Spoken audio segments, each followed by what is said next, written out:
Good morning, friends. Today we are going to start modern India. Modern India, first we will go to the syllabus, what are the aspects are there in modern India. After the completion of the syllabus, slowly we will start one by one. This is modern India is most important topic for all the examination. Whatever the exam you are going to prepare, you cannot avoid the modern Indian history. Modern Indian history which starts from 1498 to 1947. That is from the coming of the Europeans to India get independence. So this is modern India topic. What are the topics included in the modern India and what is that syllabus? What we have to concentrate more on that we will discuss now. In that modern India, the first topic is advent of Europeans. Advent of Europeans. So whenever Europeans entered into India, they started some missionaries. Then India entered into modern age. Remember, coming of the Europeans is India entered into modern age. Advent of Europeans. There are 5 Europeans came to India. First Portuguese. Portuguese they came to India in 1498. After the Portuguese, next to Dutch. Dutch East India Company came to India in 1605. After that, British East India Companies came to India in 1609. After the British, next to Danes East India Company came to India in 1616, in the year 1616. After the Danes, last French East India Company, it came to India in 1668. So like that, by 1668, 5 European companies, they came to India. They established trade centers in India in the different places. They established trade centers in India in different places. So in this advent of the European chapter, we will cover all these European companies, establishment of the European companies, and also their factories in India. And finally, which is succeeded? British is the succeeded. Meanwhile, we will discuss that also. So this is about the advent of Europeans. So these are the dates when they entered into India, not for the establishment dates. Portuguese entered into India in 1498, Dutch entered into India in 1605, British East India Company in 1609, Danes 1616, French 1668. They entered into India means whenever they established first factory in India. They established the first factory in India. That is the establishment of the first factory in India. Okay. So after this establishment of the coming of Europeans to India, by that time slowly Europeans came to India. By the time started the Mughal Empire, decline of the Mughal Empire, disintegration of the Mughal Empire. Actually, coming to the point of the Mughal Empire in India, Mughal Empire in India continued from 1526 whenever Babur established the Mughal Empire. It continued up to 1858. This is the time period of the complete Mughal period. But this Mughal period can be divided into 2 parts. Greater Mughals, they ruled from 1526 to 1707, and latter Mughals. These latter Mughal rulers, they ruled from 1707 to 1858. So like this, Mughal rule can be divided into 2 parts. In the Greater Mughal period, Babur to Aurangzeb. From Babur to Aurangzeb period, These were called as Greater Mughals. After the death of the Aurangzeb in 1707, started the decline of Mughal Empire. Started the decline of Mughal Empire. By the time of the 1707, all the British East India, all the companies like Portuguese East India Company, Dutch East India Company, British East India Company, Danes, French East India Company, all these companies they settled in India by 1707. But almost Danes are very less part. Danes are very less part. So this is about the latter Mughals and greater Mughals. Coming to this point, latter Mughals and greater Mughals. Aurangzeb is the cause for the decline of Mughal Empire. And coming to the point of who were the latter Mughals? Latter Mughals, they are from Bahadur Shah I. Bahadur Shah I, he ruled from 1707 to 1712. After the Bahadur Shah, Jahandar Shah ruled from 1712 to 1713, very short period, just 1 year. After the Jahandar Shah, Farrukh Shiar, he ruled from 1713 to 1719, Farrukh Shiar. After the Farrukh Shiar, Rafi Uddarajat, 1719, just 2 months. After the Rafi Uddarajat, Rafi Uddawla, he ruled 1719 in the same year. Next, after the Rafi Uddawla, Muhammad Shah ruled from 1719 to 1748. This period Muhammad Shah ruled. Only single 1 year, Farrukh Shiar died, Rafi Uddarajat died, Rafi Uddawla died in the 1 year. In the same year, 1719. Same year, 4 rulers were changed. After the Muhammad Shah, he was called as Rangila. Since from the time of the Muhammad Shah period, they occurred drastic decline of the Mughal Empire. After Muhammad Shah, Ahmad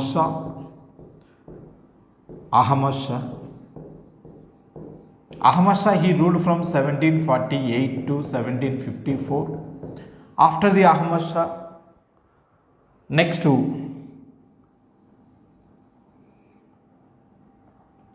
Shah Alam II. Before the Shah Alam II,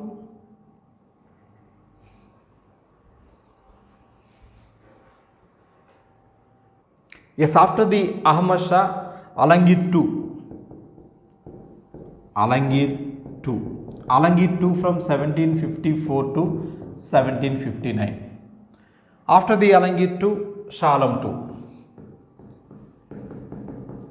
Shah Alam II ruled from 1759 to 1806. After the Shah Alam II, Akbar Shah II. 1806 to 1837.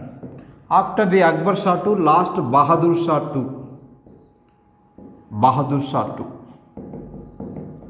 1837 to 1858.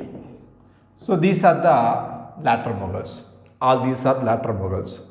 They ruled from 1707 to 1858. After the after the end of the 1857 revolt, ended the rule of Mughals. So up to there, Mughals rule was continued. So these latter Mughals will discuss one by one in that chapter. So after this, next to rise of autonomous states. During the latter Mughal period, some autonomous states were established like Hyderabad, Awadh,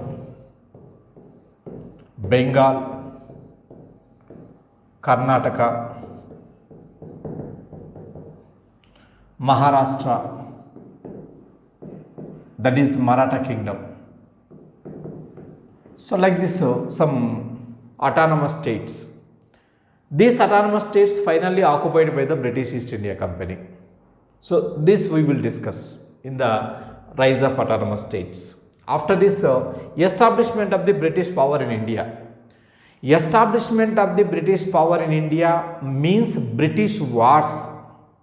We have to discuss the British wars in India, because British first they fought with the Europeans and also British fought with the Indians, both Indians and Europeans. There were some major wars in India. British East India Company waged with the Indians, that is Anglo-French War. Anglo-French War. Anglo-French wars were continued, 3 Anglo-French wars. These were also called as Carnatic wars. These were also called as Carnatic wars. Anglo-French wars were also called as Carnatic wars. There are 3 Anglo-French wars. With this Anglo-French wars, French completely defeated by the British. French was completely defeated by the British, and British established the power in South India. So in the South India, the result of the Anglo-French wars in the South India, British became powerful. British became powerful in South India with the Anglo-French wars. After the Anglo-French wars, British they concentrated on the Bengal.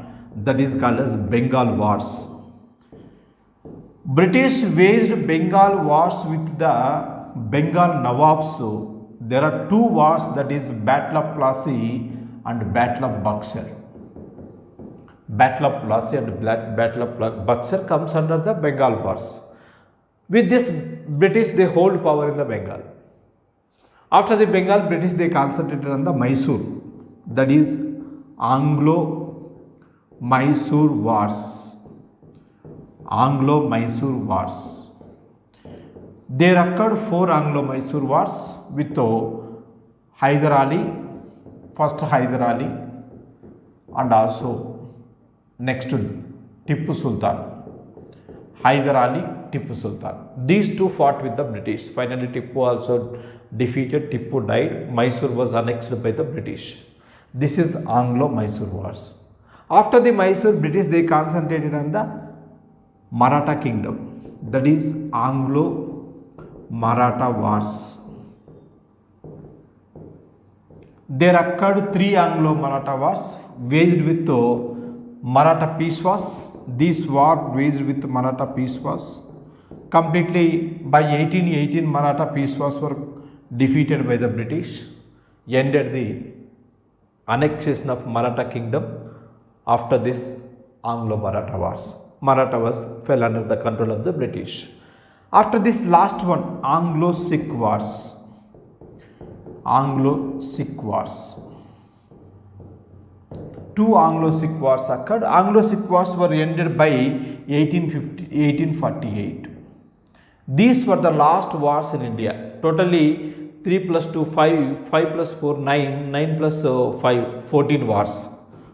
So major wars were the 14. But British East India Company, it waged nearly 28 wars in India. Out of these 28 wars, only 14 wars are important in India to discuss. So after completion of all these wars, British East India Company established their power in India. British East India Company established empire in India. But Battle of Plassey considered as foundation of British Empire in India. That we will discuss in this chapter. Next, after this establishment of the British power in India, governors and governor generals. Coming to the point of the British East India Company, British East India Company after annexation of the Bengal by 1757 to 1773, this period, Bengal was under the control of that is Calcutta was under the control of the Bengal Nawabs. These Bengal governors. Here British governors are called as Bengal governors. With the 1773 Regulating Act, 1773 Regulating Act, Bengal governor became Bengal Governor General, Governor General of Bengal from 1773 to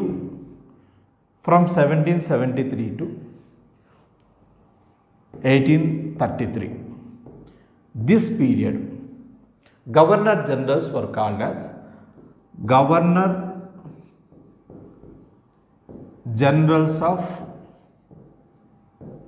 Bengal. Remember, Governor Generals of Bengal. 1833 Charter Act was introduced. According to this 1833 Charter Act, from 1833 to 1858, this period Governor Generals were called as Governor Generals of India. Governor Generals of India. Governor Generals of India. After this 1858 Government of India Act was introduced. Government of India Act. Government of India Act.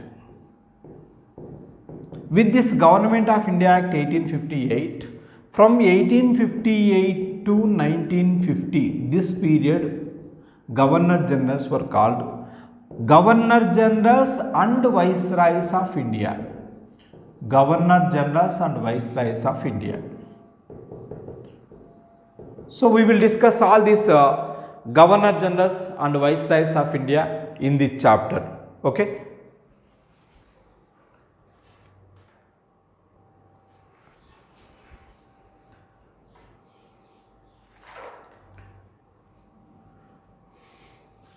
Yes, from 1858 to 1950, these were called as Viceroys.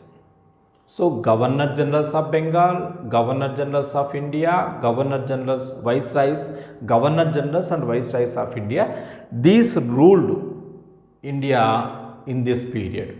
So, in this period, one by one, we will discuss one by one all the Governor Generals and how they ruled, what are the acts introduced in India during this period. That comes under the Governors and Governor Generals. After this Governors and Governor Generals, uprising of 1857 revolt. Before the 1857, there occurred some other revolts also, that is peasant revolts, civil revolts, tribal revolts. So these revolts were also discussed, will also discussed in this chapter along with this 1857 revolt. 1857 revolt occurred in India, that is also called as Sipais Mutiny. Sipais Mutiny. 1857 revolt is also called as Sipais Mutiny. Sipais Mutiny was failed, but Sipais Mutiny brought several rules and regulations in India. After the end of the Sipais Mutiny, 1858, Government of India Act introduced, because India fell under the control of the British Crown. British Crown ruled here. British Crown. That means directly British government ruled Indian government. That's why since from the 1858, all the acts which came to in India, which were introduced in India, all these acts are called as Government of India Acts. Okay, this comes under the 1857 revolt. Next, after this 1857 revolt, socio-cultural awakening. We are moving towards the independence. We are moving towards the freedom struggle. That is socio-cultural awakening. In this socio-cultural awakening, people by this time, almost the complete India was under the control of the British rule. In this British rule, some middle class intelligence, some middle class intellectuals, they started socio-cultural awakening from the people. That means instead of fighting directly with the British, first we have to reform our Hindu society. That is, there are two types of the reforms: internal reforms and also external reforms. internal reforms and also external reforms. There are two types of the reforms. Internal reforms means within the Hindu society. Within the Hindu society, there are some reforms, and by that time, that means in Hindu society, there are so many social evils like untouchability. Sudras were not accepted to learn Sanskrit and Vedas. So that is caste system, religious system, widow system, sati. There are so many social evils. People realize that middle class intelligentsia, they realize that if we eliminate all these social evils in the Indian society, definitely there would occur unity among the people. Because of disunity among the Indians, British East India Company, they ruled. So if we want to expel British East India Company from India, we have to bring unity from all the people. That unity will come only after the eradication of the caste system, eradication of the untouchability, eradication of the sati, widow system, female discrimination, male and female discrimination. All these are the social evils. If we eliminate this, we can bring unity. That realized by first Raja Ram Mohan Rai, that is Brahma Samaj established by the Raja Ram Mohan Rai. After the Brahma Samaj, Prarthana Samaj, Atmaram Panduranga, Prarthana Samaj, Atmaram Panduranga, Prarthana Samaj. Next to Arya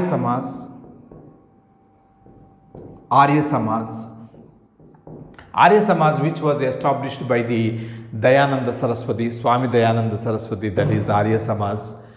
After the Arya Samaj, another one, Swami Vivekananda, and Swami Vivekananda's Guru Ramakrishna Paramahamsa.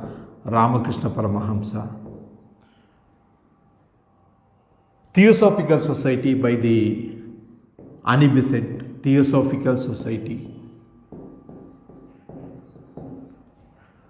Among all these, even Islamic Reform Society, in the Islam itself, there occurred Reform Society. In the Parsi family, there occurred Reform Society. Parsis means the people, those who came to India from Persia, they are called as Parsis.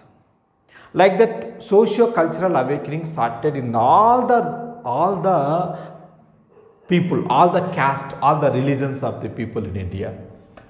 So this we will discuss in that chapter. After this, freedom struggle. So freedom struggle can be divided into three parts. In India, freedom struggle. Freedom struggle, we can come from the 1885 to 1947. This period is considered as a freedom struggle.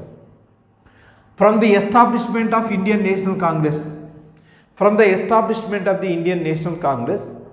freedom struggle will start. So this freedom struggle can be divided into three parts.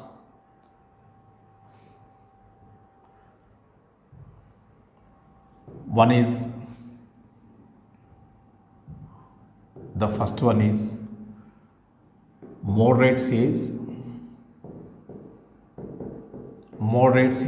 It is from 1885 to 1905. This is freedom struggle first phase. There are three phases. In this first phase, completely moderates, they dominated Indian National Congress, INC. But during the moderates period, there was no movement. Silently, the independence struggle was going on. Next, the second phase, that is extremist age.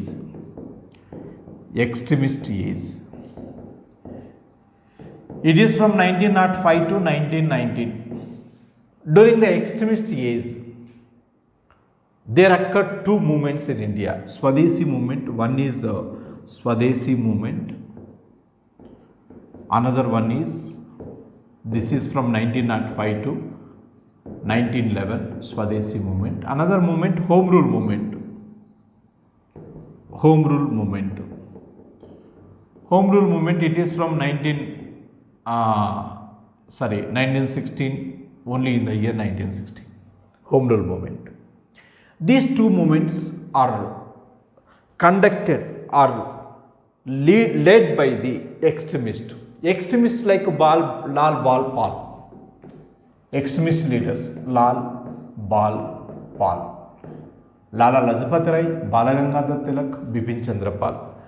These three were the extremist leaders. These three led these movements. But this extremist movement also failed. After that, Gandhian age. It is from 1919 to 1947. This is Gandhian age. Gandhi directly came to the Indian politics. Gandhi, he led three movements. That is a non-cooperation movement of the Gandhi. This is from 1920 to 1922, non-cooperation movement. After this non-cooperation movement, civil disobedience movement.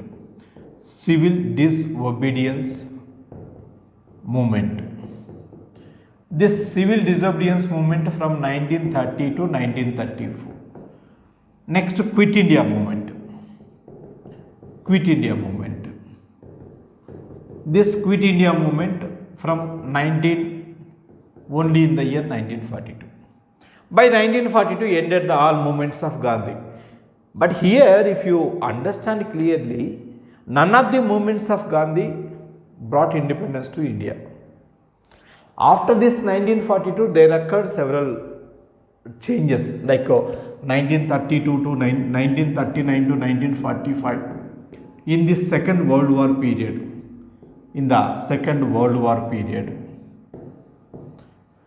British slowly they came to India. They asked the help of Indians. They came to India. They asked the help of the Indians to enter into the wars.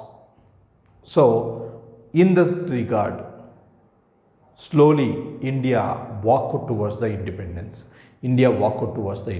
That is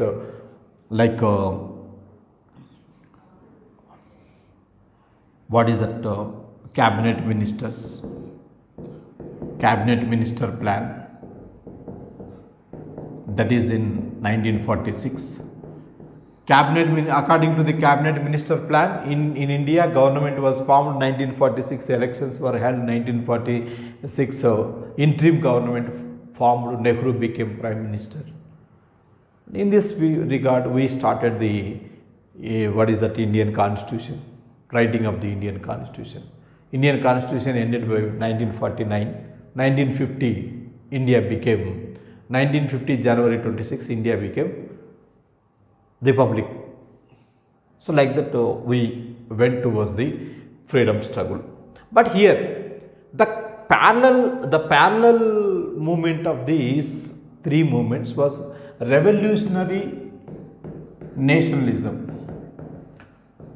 There is another chapter. This is also most important. No question paper will come without revolutionary nationalism. This is also called as revolutionary terrorism. Revolutionary terrorism, it is two parts. That is from 1900 to 1919 one part, 1919 to 1947. That is before Gandhi, the movement before Gandhi, and it is during the Gandhi period.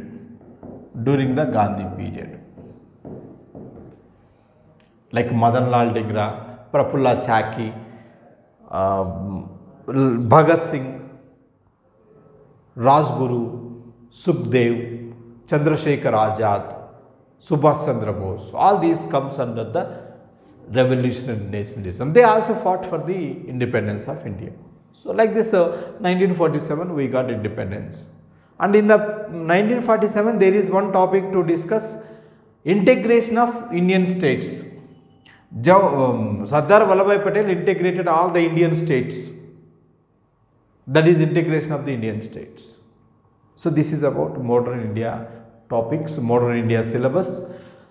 In the next video, we will start advent of the Europeans to India. That is first topic of modern Indian history. Okay, good luck to you.